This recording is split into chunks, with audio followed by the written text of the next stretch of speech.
The Red Thin Box. On her 8th birthday, when the sun was peeking over the treetop and everyone in the house was still asleep, Moon slipped outside and across the wet grass to the edges of the wood and the foot of flowering dogwood, in a soft spot where she once found a fallen nest. The earth seems to whisper, "Here." May dug and dug and dug until the hole was deep enough to hold a red, thin box. Only Mona knew the treasure placed inside the box. Only Mona heard the words she said and buried it. For overhead, the sun kissed the clouds pink, and an angle of geese honk excitedly. And Moon made a promise to herself. Moon grew and grew and grew, and as all children do, she had a daughter of her own. As she grew too. But Moon never got the red thin box in one corner of her mind. It glowed. Thought one by one the treasures she had placed inside slipped from her memory. One November afternoon, Moon was sailing with a feeling like a bright spring sunrise.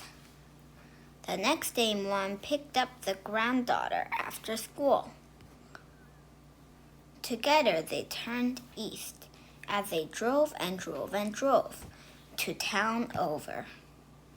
Across the river, she swam as the girl passed the road to the schoolhouse.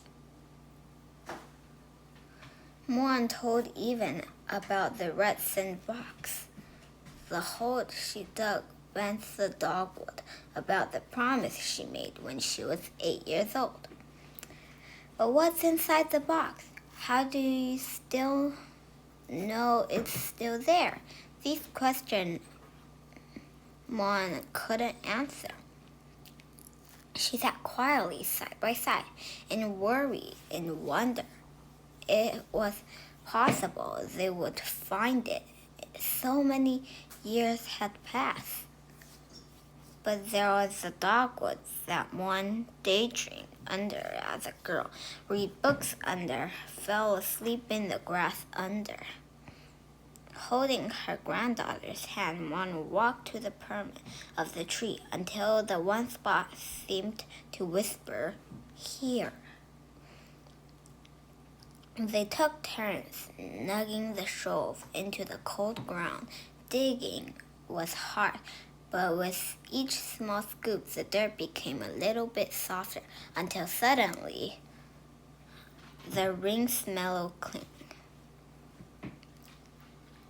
Evie watched as her grandmother lifted the treasure up, examining them one by one. A tiny toy elephant, a marble like a tiger eye, an accent piece of candy wrapped in silver foil, a custom mushroom, a small brown bottle, a bird nest woven with purple string, and a Easter ear-shaped shell.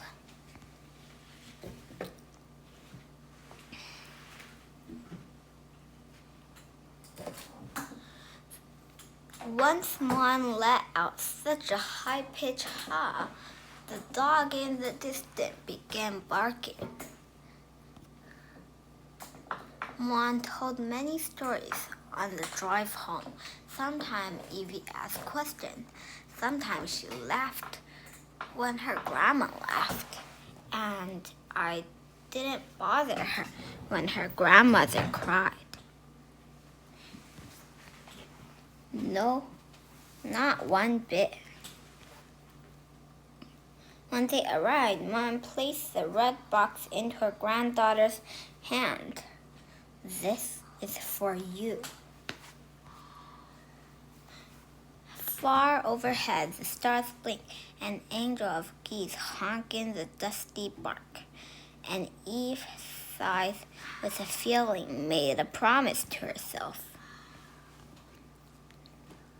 The end.